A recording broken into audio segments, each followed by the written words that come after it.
السلام علیکم کیس کے ناول پہ آپ سب کو ویلکم۔ ایک خوبصورت ناول پیش کر رہے ہیں جس کا نام ہے محبت عید ہوتی ہے۔ ناول کی رائٹر ہیں سباس گل۔ چلیے چلتے ہیں ناول کی جانب۔ اپنے بیتے ہوئے برسوں کو اگر جوڑیں تو ہم بھی کہہ سکتے ہیں ایک عہد جیا ہے ہم نے۔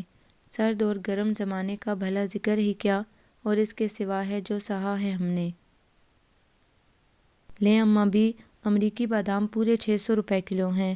سعد نے باداموں والا لفافہ ان کے سامنے تخت پر رکھتے ہوئے قیمت سے آگاہ کیا۔ دکاندار نے گارنٹی دی ہے کہ سارے بادام میٹھے اور مزیدار ہوں گے۔ کیا پاکستانی باداموں میں کیڑے پڑے ہیں جو امریکی اٹھا لایا؟ اماں بی نے ٹھوڑی پکڑ کر تشویش زدہ لہجے میں پوچھا۔ امریکی نہیں اٹھا لایا اماں بی، امریکی بادام لایا ہوں۔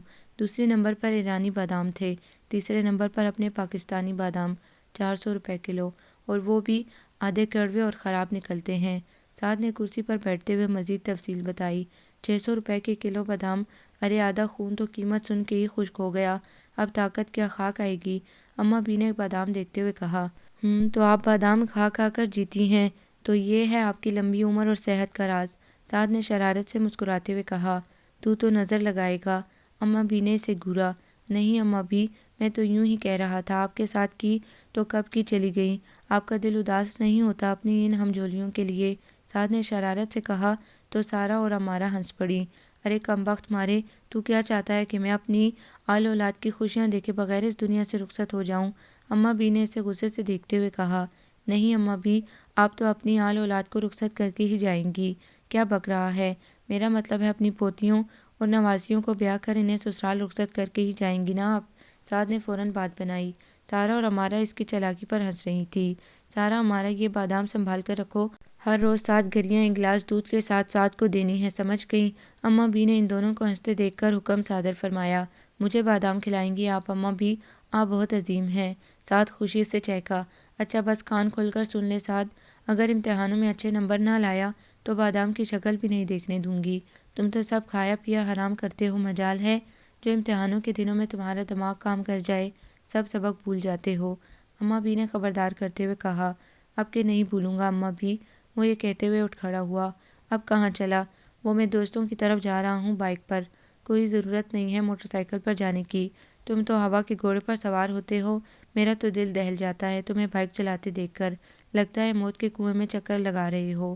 عطیہ بیگم نے کمرے سے نکلتے ہوئے اس کی بات سن کر کہا۔ امی سب لڑکے بائک چلاتے ہیں، سعد نے منہ بسوڑا، لیکن سب لڑکے تمہاری طرح ہوا کے گھوڑے پر سوار نہیں ہوتے۔ سارا جو اس کی جڑواں بہن تھی نے فوراً کہا، تو وہ بھی فوراً بولا۔ تو تمہیں کیا تکلیف ہے؟ ہم سب تمہاری اس حرکت سے پریشان رہتے ہیں، خدا نخواستہ اگر کوئی حادثہ ہو گیا تو کچھ نہیں ہوگا۔ وہ چڑھ کر بولا۔ میں نے منع بھی کیا تھا حماد کو کہ اسے بائک مت خرید کے دیں، مگر انہوں نے بھی اس کی ضد پوری کر دی اور اس پر ہمارے کہے سننے کا کوئی اثر نہیں ہوتا۔ عطیہ بیگم نے اماں بی کو دیکھتے ہوئے شکوہ کناں لہجے میں کہا۔ آپ لوگوں کی نصیحتیں ختم ہو گئی ہوں تو میں جاؤں؟ سعد چڑھ کر بولا تو اسی وقت شوار نے صحن میں قدم رکھا۔ سعد، یہ کیا طریقہ ہے بڑوں سے بات کرنے کا؟ آئندہ اگر میں نے تمہیں اس لہجے میں بات کرتے دیکھا یا سنا تو اچھا نہیں ہوگا۔ شوار نے غصیلے لہجے میں اس سے کہا۔ وہ بڑا بھائی تھا، اس سے سبھی ڈرتے تھے، مگر یہ ڈر احترام کی وجہ سے تھا، ورنہ وہ بہت دوستانہ مزاج رکھتا تھا۔ جی بھائی جان، سعد نے منمناتے ہوئے جواب دیا۔ جاؤ اپنے کمرے میں اور امتحانوں کی تیاری کرو۔ شوار نے اسی لہجے میں حکم دیا تو وہ خاموشی سے اپنے کمرے کی طرف چلا گیا۔ بھائی جان پانی؟ سارا دوڑ کر اس کے لیے پانی کا بھرا ہوا گلاس لے آئی، جسے اس نے مسکراتے ہوئے پکڑ لیا۔ شوار بیٹا، ایمن کی فلائٹ کا وقت ہونے والا ہے، تم اسے ایئرپورٹ سے لے آنا، عطیہ بیگم نے نرمی سے کہا۔ امی میری ایک ضروری میٹنگ ہے، میں تو نہیں جا سکوں گا، اور ویسے بھی ان محترمہ کو میں نے کون سا دیکھ رکھا ہے، میں کہاں ڈھونڈتا پھروں گا اسے، آپ ڈرائیور کو بھیج دیجیے گا، کارڈ پر نام لکھ کر لے جائے گا۔ شوار نے نرمی سے جواب دیا۔ بیٹا وہ پہلی بار یہاں آ رہی ہے، ڈرائیور لینے جائے یہ مناسب تو نہیں لگتا، تمہارے ابو بھی خفا ہوں گے، اور ایمن کیا سوچے گی؟ ایمن ایک مغرور ماں کی بیٹی ہے، ظاہر ہے ماں جیسی ہی ہوگی، اس کے ناز نخرے ہم جتنے بھی اٹھائیں گے وہ متاثر ہونے والی نہیں ہیں۔ شوار نے کہا۔ وہ تو ٹھیک ہے بیٹا، لیکن ضروری تو نہیں ہے کہ ایمن بھی اپنی ماں کا عکس ہو اور پھر وہ ہماری مہمان بن کر آ رہی ہے۔ یہ گھر اس کے تایا کا، دادی کا بھی ہے، اسے یہاں پورا احترام ملنا چاہیے۔ ہماری محبت اور خدمت میں کوئی کمی نہیں رہنی چاہیے۔ عطیہ بیگم نے سمجھایا۔ تمہاری ماں ٹھیک کہہ رہی ہیں بیٹا، ہمیں ایمن کو اچھا تاثر دینا ہے، حسن سلوک سے پیش آنا ہے، اس سے تاکہ وہ واپس جا کر اپنی ماں کی غلط فہمیاں دور کر سکے، انہیں بتا سکے کہ ہم اس کے اپنے ہیں، اس سے پیار کرتے ہیں، وہ ناحق ہم سے دور دور کھینچی کھینچی سے رہتی ہے۔ اماں بی نے سنجیدگی سے کہا۔ ٹھیک ہے اماں بی، آپ سارا ہمارا کو ڈرائیور کے ساتھ بھیج دیجیے گا، میں ذرا اپنی ضروری فائل لے آؤں، پھر مجھے دوبارہ آفس بھی پہنچنا ہے۔ شوار یہ کہہ کر اپنے کمرے کی جانب بڑھ گیا۔ انیس احمد اور مہربانو کے 3 بچے تھے، 2 بیٹے اور 1 بیٹی، حماد احمد، سلمیٰ احمد، زیاد احمد۔ انہوں نے تینوں بچوں کی شادیاں خاندان میں کی تھی۔ حماد احمد سب سے بڑے تھے، ان کی شادی ان کی چچا زاد عطیہ بیگم سے ہوئی تھی۔ ان کے 4 بچے تھے، 2 بیٹے شوار اور سعد اور 2 بیٹیاں سارہ اور امارہ۔ سلمیٰ کی شادی ان کی خالہ کے بیٹے مظہر علی سے ہوئی تھی۔ ان کے 3 بچے تھے، 2 بیٹے اور 1 بیٹی، اشہر، اظفر اور بیٹی ہمنہ۔ زیاد احمد کی شادی ان کی پسند کے مطابق ارجمن سے ہوئی تھی، جو انیس احمد کے تایا زاد بھائی کی بیٹی تھیں۔ زیاد احمد اور ارجمن یونیورسٹی میں اکٹھے پڑھتے تھے، وہیں ان کی دوستی اور محبت پروان چڑھی اور پھر گھر والوں کی رضامندی سے ان کی شادی ہو گئی۔ ارجمن بہت آزاد خیال اور فیشنیبل خاتون تھی، وہ انیس احمد کے گھرانے میں ایڈجسٹ نہیں ہو پا رہی تھی۔ شادی کا پہلا سال انہوں نے جیسے تیسے گزار لیا تھا۔ پہلے بچے کی پیدائش پر انہوں نے زیاد سے الگ گھر کا مطالبہ شروع کر دیا۔ زیاد کی ملازمت نئی تھی، ان کے لیے الگ گھر لینا ممکن نہیں تھا، مگر ارجمن نے گھر میں اپنے منفی اور سرد رویے کی وجہ سے ایک ٹینشن پیدا کر دی تھی۔ حالانکہ سبھی ان کا بہت خیال رکھتے تھے، ان سے بہت محبت اور عزت سے پیش آتے تھے، لیکن ارجمن ناک پر مکھی نہیں بیٹھنے دیتی تھی۔ اسی دوران ان کے ہاں دوسری اولاد یعنی بیٹی نے جنم لیا۔ جواد کے بعد سمن کی آمد ہوئی تو انیس ولا میں بہت خوشیاں منائی گئیں، لیکن ارجمن نے علیحدہ گھر کے بعد ملک سے باہر جا کر سیٹل ہونے کی ضد شروع کر دی۔ زیاد نے ارجمن کو بہت سمجھایا مگر وہ نہیں مانی۔ وہ چونکہ زیاد کی اپنی پسند تھی، لہٰذا وہ ان کے ساتھ سختی کر کے اپنا تماشا بھی نہیں بنوا سکتے تھے۔ انیس احمد ذمہ دار تھے، سو انہوں نے اپنی زمین تینوں بچوں میں تقسیم کر دی۔ زیاد نے اپنے حصے کی زمین بیچ دی اور ارجمن اور بچوں سمیت لندن جا بسے۔ انیس احمد مہربانو اماں بی کو ان کے جانے کا صدمہ اندر ہی اندر گن کی طرح چاٹنے لگا۔ حماد احمد نے اپنے حصے کی کچھ زمین بیچ کر شہر میں ایک پلاٹ خرید کر اس پر فیکٹری کی تعمیر شروع کروا دی۔ خود وہ ایک کالج میں لیکچرار کی جاب بھی کرتے رہے۔ زیاد احمد کے لندن جانے کے 2 سال بعد ارجمن نے ایک اور بیٹی کو جنم دیا، جس کا نام ایمن رکھا تھا۔ یہ نام انیس احمد نے تجویز کیا تھا، جو زیاد احمد نے پسندیدگی کا اظہار کرتے ہوئے قبول کر لیا۔ وقت گزرتا رہا، بچے بڑے اور بڑے بوڑھے ہوتے چلے گئے۔ انیس احمد کو زیاد احمد سے بہت انس تھا۔ ان کی جدائی میں وہ اکثر بیمار رہنے لگے تھے۔ 3 سال پہلے وہ دل کا دورہ پڑنے سے انتقال کر گئے تھے۔ تب زیاد احمد اتنے برسوں بعد پاکستان آئے تھے، مگر 1 ہفتے سے زیادہ نہ رک سکے تھے۔ انہوں نے لندن میں اپنا بزنس کافی پھیلا لیا تھا۔ ارجمن بھی ان کے ساتھ آفس جاتی تھی۔ بچے ڈے کیئر سینٹر میں پروان چڑھتے رہے، پھر ہاسٹلز میں داخل ہوئے۔ جواد اور سمن بھی مکمل طور پر مغربی ماحول میں ڈل چکے تھے۔ دونوں کے بوائے اور گرل فرینڈز تھے۔ کلب جانا، دوستوں کے ساتھ گھومنا پھرنا ان کی ہابی تھا۔ ایمن چونکہ چھوٹی تھی، زیاد احمد کی لاڈلی تھی، اس لیے انہوں نے اسے ہاسٹل نہیں بھیجا تھا، بلکہ خود اکثر اسے پاکستان کے بارے میں بتاتے رہتے، اپنے رشتہ داروں کے بارے میں بتاتے۔ ان کی خواہش تھی کہ ایمن ان کے گھر والوں سے ان کے رابطے کا ذریعہ بن جائے۔ وہ بہت ذہین تھی اور تعلیمی مدارج تیزی سے طے کر رہی تھی۔ سرخ و سفید رنگت والی سیاہ آنکھوں والی دلکش چہرے پر دل موہ لینے والی مسکان سے سجے یاقوتی ہونٹ، سیاہ سلکی بالوں کا خوبصورت اسٹائل، مناسب قد اور بھرا بھرا صحت مند جسم اس کی دلکشی میں اضافہ کرتا تھا۔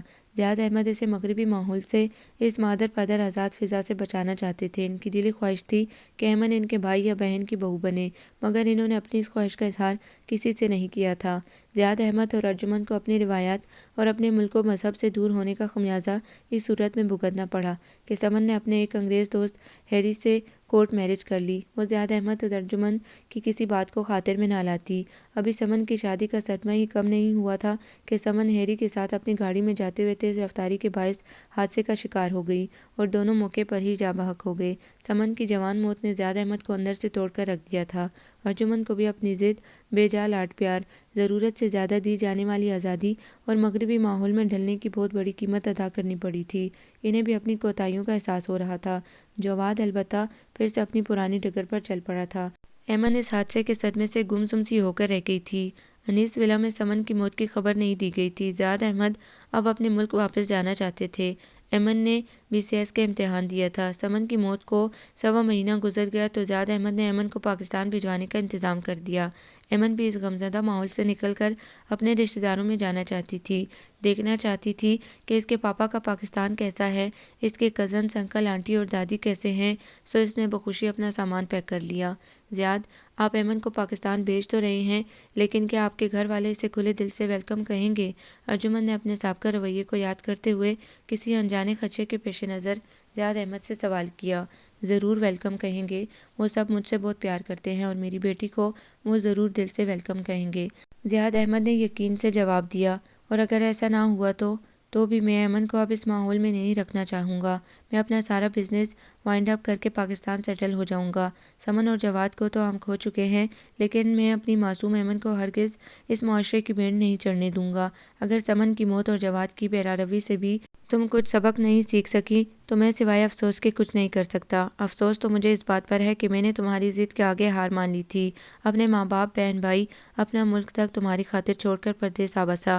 اور کیا ملا مجھے اس سارے سفر میں؟ جوان بیٹی کی موت کا صدمہ اور جوان بیٹے کی بے روی کا دکھ، اپنوں سے دوری کا جو عذاب میں نے سہا ہے نا ارجمن بیگم، تم اس کا تصور بھی نہیں کر سکتی۔ میں ایمن کو پاکستان ضرور بھجواؤں گا اور انشاءاللہ بعد میں خود بھی وہاں چلا جاؤں گا۔ بہت دکھ دیے ہیں میں نے اپنوں کو، شاید ایمن کا وہاں جانا میرے لیے ان کے دلوں میں موجود شکوے گلے دور کر سکے، شاید۔ زیاد احمد نے دکھ سے بھیگے لہجے میں کہا تو دروازے میں کھڑی ایمن ان کی باتیں سن کر بے چین سی ہو کر واپس پلٹ گئی، اور 2 دن بعد وہ پاکستان جانے والی فلائٹ میں منہ پرواز تھی۔ شوار نے MBA کرنے کے بعد حماد احمد کی گارمنٹ فیکٹری سنبھال لی تھی۔ حماد احمد بھی کالج سے ریٹائرمنٹ لینے کے بعد اب فیکٹری پر توجہ دے رہے تھے، اور شوار کے فیکٹری جوائن کرنے کے بعد ان کا بزنس کافی ترقی کر رہا تھا۔ ہمارا MA انگلش کر رہی تھی اور سعد اور سارہ BSc فائنل ایئر کے امتحان کی تیاری کر رہے تھے۔ سلمیٰ اور مظہر کے بیٹے ظفر اور اشر الیکٹریکل اور میکینیکل انجینئرنگ کے 4 اور 5 سال میں تھے۔ ہمنا 2nd ایئر میں تھی۔ سلمیٰ مقامی کالج میں اردو ادب کی پروفیسر تھیں اور مظہر علی پیشے کے اعتبار سے ڈاکٹر تھے۔ ان کا اپنا ذاتی کلینک تھا۔ مظہر علی کا گھر بھی انیس ولا کے ساتھ ہی تھا، لہٰذا ہر روز کا آنا جانا ملنا ملانا تھا، اور بڑوں نے بچوں کی پسندیدگی اور دوستی کو دیکھتے ہوئے ان سب کی دلی رضامندی سے ان کے رشتے آپس میں طے کر دیے تھے۔ سارہ کی منگنی اشر سے اور امارہ کی منگنی اظفر سے کر دی گئی تھی، اور سعد کی بات ہمنا سے طے کر دی گئی تھی۔ شوار کے لیے اماں بھی زیاد احمد کی سمن کو مانگنے کا سوچے ہوئے تھیں کہ سمن کی شادی کی خبر نے ان کو مایوسی سے دوچار کر دیا۔ سب بچوں کی شادیاں ان کی تعلیم مکمل ہونے پر کی جانی تھی، لیکن سب سے پہلے شوار کی شادی ہونا تھا، کیونکہ وہ اس خاندان کے سب سے بڑے بیٹے تھے، اور بڑی اولاد ہونے کے ناطے پہلا نمبر انہی کا آنا چاہیے۔ یہ سب بچوں بڑوں کا متفقہ فیصلہ تھا۔ ایمن انیس ولا آ گئی تھی، سب نے اسے ہاتھوں ہاتھ لیا تھا۔ حماد احمد، تایا ابو اور مہربانو اماں بھی اسے دیر تلک اپنے سینے سے لپٹائے پیار کرتے رہے، روتے رہے۔ پھر سلمیٰ پھپھو سمیت سب سے اس کا تعارف کرایا گیا۔ ایمن نازک سی گڑیا لگ رہی تھی ان سب کے درمیان بیٹھی ہوئی۔ ہمنا تو دیدے پھاڑ پھاڑ کے اسے دیکھ رہی تھی، جس کی ہنسی کی جل ترنگ انیس ولا میں گونجتی ہوئی سب کو زندگی کا احساس دلا رہی تھی، اور ایمن بھی سب سے مل کر بہت خوش تھی۔ اے اشر، میں نے تجھے 500 روپے دیے تھے، کیا کیا ان کا؟ اماں بھی نے ایمن کا صدقہ دیا تھا، سب لڑکیوں کے سامنے اس سے پوچھا۔ وہ تو میں نے خرچ کر لیے، اشر نے اطمینان سے جواب دیا۔ تو نے کیوں خرچ کر لیے؟ خود ہی تو کہا تھا کہ کسی ضرورت مند کو دے دو۔ مجھے پیسوں کی ضرورت تھی سو میں نے خرچ کر لیے۔ اس کے جواب پر سب کو ہنسی آ گئی۔ اے کمبخت، وہ تو میرے صدقے کے پیسے تھے۔ آپ ابھی تک اپنا صدقہ اتارتی ہیں اماں بھی، جبھی تو حیات ہیں۔ ارے میں تو بلائیں ٹالنے کو صدقہ اتارتی ہوں، وہ جھیم کر بولیں۔ اماں بھی یہ بلائیں صدقہ اتارنے سے نہیں ٹلنے والی، یہ تو شادی کروا کے ہی یہاں سے ٹلیں گی۔ اشر نے سارہ، امارہ اور ایمن کو دیکھتے ہوئے معنی خیز لہجے میں شرارت سے کہا تو وہ ہنس پڑی۔ ہم بلائیں ہیں تو تم جین بھوت ہو، سارہ نے چڑھ کر کہا۔ اب تو جو بھی ہیں تمہارے ہیں، وہ شرارت سے بولا تو سارہ بلش ہو گئی۔ ایمن کو چونکہ اماں بھی نے ان سب کے رشتوں کی بابت بتایا تھا، اس لیے وہ اشر کی بات سے خوب محظوظ ہوئی تھی۔ شوار کی واپسی رات گئی ہوئی تھی، لہٰذا ایمن سے اس کی ملاقات نہیں ہو سکی تھی۔ رات کو کھانے کے بعد اشر، اصغر، ہمنا، سعد، سارہ اور امارہ ایمن کو باہر واک کے لیے لے گئے تھے، اور 11 بجے ایمن اپنے کمرے میں سونے کے لیے چلی گئی تھی۔ صبح حسب معمول ایمن کی آنکھ جلدی کھل گئی تھی۔ اس نے پاپا زیاد احمد کو فجر کی نماز پڑھتے دیکھا تھا، اور ان کی دیکھا دیکھی وہ بھی سال بھر سے فجر کی نماز باقاعدگی سے پڑھنے لگی تھی۔ سو نماز نماز ادا کر کے وہ باہر لاؤنج میں آ گئی۔ اماں بھی کے کمرے سے اسے تلاوت کی آواز آ رہی تھی۔ اس نے ان کے کمرے میں جھانک کر دیکھا تو سارا اور امارہ کو بھی وہاں موجود پایا۔ وہ بھی نماز ادا کر رہی تھی۔ کچھ دیر وہ تلاوت سنتی رہی، پھر عجیب سے احساس کے ساتھ وہ باہر لان میں آ گئی۔ وہاں لندن میں اس کا معمول تھا کہ پاپا کے ساتھ مارننگ واک پر جایا کرتی تھی۔ ان کے گھر کے قریب ہی ایک پارک تھا، مگر ڈیفینس کے اس پوش علاقے میں پارک تو اسے کہیں دکھائی نہیں دیا تھا، اس لیے وہ واک کی غرض سے چوکیدار کو بتا کر انیس ولا سے باہر نکل آئی۔ صبح کی تازی ٹھنڈی ہوا کو سانسوں میں اتارتے ہوئے اس نے کالونی کا ایک سرے سے دوسرے سرے تک جائزہ لیا اور انیس ولا سے گلی کے نکڑ تک واک کرنے کا ہدف سوچ کر چل پڑی۔ گلی میں اکا دکا افراد واک کر رہے تھے، ہاتھوں میں تسبیح پکڑے ایک دو بزرگ بھی اسے نظر آئے تھے۔ آدھے گھنٹے بعد جب وہ واپس پلٹ رہی تھی تو ٹیرس پر کھڑے شوار احمد نے ایک اجنبی چہرے کو اپنے گھر کے گیٹ پر رکتے دیکھ کر حیرت کا اظہار کیا تھا۔ ایمن سیاہ رنگ کے ٹریک سوٹ میں ملبوس تھی۔ سعد، یہ لڑکی کون ہے؟ شوار نے سعد کو آواز دے کر اشارے سے پوچھا۔ بھائی جان، یہ ایمن ہے، اپنی کزن، آپ تو اس سے ملے ہی نہیں اب تک۔ سعد نے گیٹ سے اندر داخل ہوتی ہوئی ایمن کو دیکھ کر جواب دیا۔ تو یہ باہر کیا کرنے گئی تھی؟ مارننگ واک کے لیے گئی ہوگی، سعد نے کہا تو شوار کے چہرے پر غصے کے تاثرات نمایاں ہو گئے۔ وہ تیزی سے سیڑھیاں اتر کر نیچے گیا اور ایمن کے سامنے آ کر کھڑا ہو گیا۔ اس سے پہلے کہ ایمن اپنی حیرت کو زبان دیتی، شوار نے سخت لہجے میں پوچھا، باہر کیوں گئی تھیں آپ؟ مارننگ واک کے لیے، وہ حیرت اور گھبراہٹ سے آہستہ سے بولی۔ کس کی اجازت سے گئی تھی؟ جی اجازت؟ کسے بتا کر گئی تھیں آپ؟ واچ مین کو۔ واچ مین اس گھر کا ملازم ہے، مالک نہیں ہے، اور نہ ہی یہ لندن ہے کہ آپ کا جب اور جہاں دل چاہا منہ اٹھا کے چل پڑیں۔ یہاں بڑوں کی اجازت سے لڑکیاں گھر سے قدم باہر نکالتی ہیں، اور آپ یہاں اجنبی ہیں۔ اگر خدا نخواستہ کہیں گم ہو جاتی یا راستہ بھول جاتی تو پریشانی تو ہمیں ہوتی۔ کیا جواب دیتے ہم آپ کے گھر والوں کو؟ بولیے، وہ غصیلے اور درست لہجے میں بولتا ہوا اسے اپنی توہین کا احساس دلا رہا تھا۔ میں تو صرف اسٹریٹ کارنر تک گئی تھی جہاں رات سارا اور اشر لوگ مجھے واک کے لیے لے گئے تھے، وہ بمشکل بول پائی۔ کچھ بھی صحیح، آپ یہاں ہماری ذمہ داری ہیں، آئندہ آپ اکیلی گھر سے باہر نہیں جائیں گی، انڈرسٹینڈ؟ شوار نے اسی لہجے میں کہا تو اس نے ناچار اس بات میں سر ہلا دیا۔ جائیے اندر اور کوئی ڈھنگ کا لباس پہنیے، شوار نے اسے سر سے پاؤں تک تنقیدی نگاہ سے دیکھتے ہوئے حکم صادر فرمایا۔ تو اس نے ایک نظر اس اینگری ینگ مین کو دیکھا اور اس کے پیچھے کھڑے سعد پر نگاہ پڑتے ہی وہ دوڑتی ہوئے اپنے کمرے میں چلی گئی۔ سعد بھی فوراً وہاں سے کھسک گیا اور سب کو اس قصے سے آگاہ کر دیا۔ تو یہ تھے مسٹر شوار احمد، کیا سمجھ کر ڈانٹا ہے انہوں نے مجھے؟ ایمن نے اپنے بالوں میں مقید ہیئر بینڈ اتار کر بستر پر پھینکتے ہوئے خود کلامی کے انداز میں کہا، مجھے کبھی ماما پاپا نے نہیں ڈانٹا، اور یہ شخص پہلی بار سامنا ہوا اور مجھے اس طرح ڈانٹ رہا تھا جیسے میں کوئی اس کی سرونٹ ہوں۔ ٹھیک کہتے ہیں لوگ کہ مشرق کے مرد کو عورت پر حکم چلانے اور اسے دبا کر رکھنے کی عادت ہوتی ہے، اسے زرخرید لونڈی سمجھتے ہیں، روب جماتے ہیں، ظلم کرتے ہیں عورت پر۔ یہاں کا مرد لاٹھی بنا پھرتا ہے اور بینس پر حکومت کر رہا ہے۔ ٹھیک ہی تو کہتی تھی ماما، وہ بہت غصے سے منفی انداز میں سوچ رہی تھی کہ ہمارا دروازے پر دستک دے کر اندر داخل ہوئی۔ سوری ایمن، دراصل شوار بھائی کو لڑکیوں کا گھر سے باہر اکیلے جانا پسند نہیں ہے، ماحول ٹھیک نہیں ہے نا؟ ہمارے نے معذرت خواہانہ لہجے میں کہا۔ تو ماحول کیا ہم لندن والوں نے خراب کیا ہے؟ نہیں، لیکن یہاں بڑوں کی اجازت ضروری ہوتی ہے۔ چھوڑیں آپی، یہاں مہمانوں سے یہ سلوک بھی آپ کے بھائی صاحب کو ہی زیب دیتا ہے۔ مجھے آج تک کسی نے نہیں ڈانٹا تھا، اور میں تو وہاں روز پاپا کے ساتھ جاگنگ کے لیے جاتی ہوں، اسی لیے مجھے خیال نہیں رہا کہ یہاں میں اکیلی ہوں، پاپا میرے ساتھ نہیں ہیں۔ وہ سنجیدگی سے بولی، اس کی جھیل سی گہری سیاہ آنکھوں میں نمی تیر رہی تھی۔ ایمن، ہم سب تمہارے ہیں، تم خود کو اکیلا مت سمجھو۔ امارہ نے اس کے چہرے کو ہاتھوں میں تھام کر پیار سے کہا تو وہ زبردستی مسکرا دی۔ شوار اور ایمن کا یہ پہلا سامنا تھا اور پہلا تاثر ایک دوسرے پر اچھا نہیں پڑا تھا، جس کا ایمن کو ہی نہیں امارہ کو بھی احساس ہو رہا تھا۔ تھینک یو، میں کپڑے چینج کر لوں؟ ایمن نے مسکرا کر کہا۔ ہاں ضرور، پھر ڈائننگ ہال میں آ جانا، ناشتہ تیار ہے، سب اکٹھے ناشتہ کریں گے۔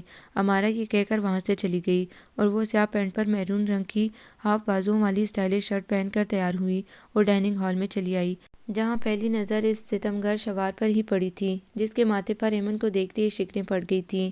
ایمن بہت حساس لڑکی تھی، اس نے شوار کے اس تاثر کو بڑی شدت سے محسوس کیا تھا۔ شاید ان کو میرا یہاں آنا اچھا نہیں لگا، ایمن نے دل میں سوچا، اور پھر حماد احمد اور اماں بی کو دیکھ کر مسکراتے ہوئے سلام کیا۔ السلام علیکم۔ وعلیکم السلام، جیتی رہو، آؤ بیٹی یہاں میرے پاس بیٹھو، اپنی ایمن کو میں اپنے ہاتھ سے ناشتہ کرواؤں گی۔ اماں بی نے بڑی محبت سے اسے دیکھتے ہوئے اس کا ہاتھ پکڑ کر کہا تو وہ ان کی بے پناہ پرخلوص محبت پا کر کچھ دیر پہلے والی تلخی بھول گئی اور ان کے برابر والی کرسی پر بیٹھ گئی۔ لو بسم اللہ پڑھو۔ اماں بی نے اسے آلو بھرے پراٹھے کا نوالا بنا کر کھلایا۔ بڑا مزیدار ہے، وہ دل سے تصدیق کر رہی تھی۔ لندن میں تو تمہیں ایسا ناشتہ کھانے کو نہیں ملتا ہوگا نا ایمن، سارہ نے کہا تو اس نے مسکرا کر جواب دیا، ہاں ماما تو یہ سب نہیں بناتی، لیکن گرینڈ ماما کبھی کبھار پاپا کی فرمائش پر پراٹھے پکاتی ہیں۔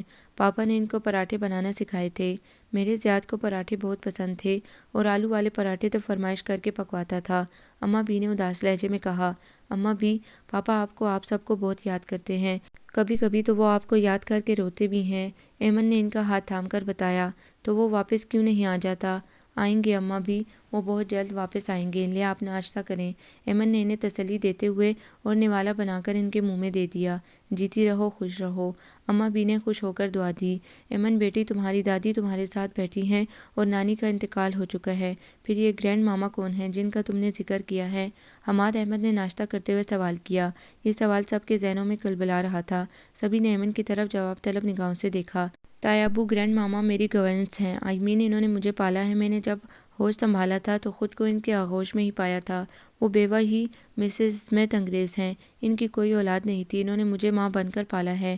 وہ اماں بی کی عمر کی ہیں، اسی لیے میں ان کو ہمیشہ سے گرینڈ ماما کہتی ہوں۔ وہ بہت اچھی ہیں، بہت لونگ اور کیئرنگ ہے۔ میرے ادھر آنے پر وہ بہت اداس تھیں، پر پاپا بہت خوش تھے۔ گرینڈ ماما اب بیمار رہنے لگی ہیں نا، اس لیے پاپا ان کو کام کرنے سے منع کرتے ہیں، مگر وہ مانتی ہی نہیں ہیں۔ میں ان سے کبھی اتنے دنوں کے لیے دور نہیں ہوئی نا، اس لیے وہ بھی بہت رو رہی تھی جب میں ادھر آ رہی تھی۔